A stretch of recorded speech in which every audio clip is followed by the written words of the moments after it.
Welcome everyone. This is our third annual eHealth Forum. The last two I think have been very successful. A lot of this is about technical capability, but it's really about hearts and minds and getting people to engage in the change and getting people to recognise the benefit for the greater good.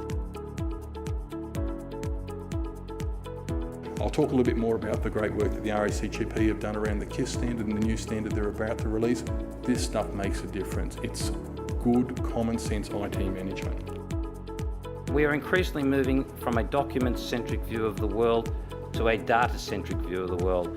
And the issue of being able to search codifiable data and then be able to analyse that data and use it in an intelligent form, I think is the question that we're all trying to grapple with today.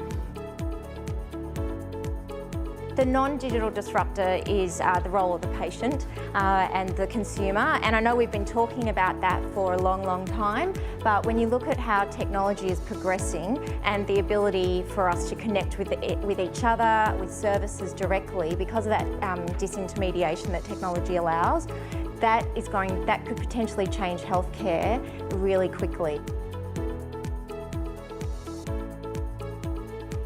The public imaging are unable to send anything electronically. They only send in the mail or by fax. The hospitals are all paper-based, so they write, scan and won't send anything electronically. You need to stop thinking about interoperability as even semantic interoperability. It's not an IT thing, and think about it as a clinical challenge. The car of today was developed 30 years ago. Already now we're working on the car for the future. As a consumer, I personally, and it's a very personal opinion, believe that unless it's an effective tool for clinicians, then it will never be fully adopted by consumers. You can have a set of standard terms and conditions and criteria under which that settlement takes place, and I can enforce that those things take place. It is a hearts and minds issue, and this college is the one that's going to be able to integrate that, because we permeate the whole health community. Although it might seem quite a niche one, digital health, I do fundamentally believe it's amongst the most important social priorities of our generation. We have to find a way of putting technology to work for clinicians and those they care for in a way that just is beginning to happen now, I think, but hasn't become ubiquitous.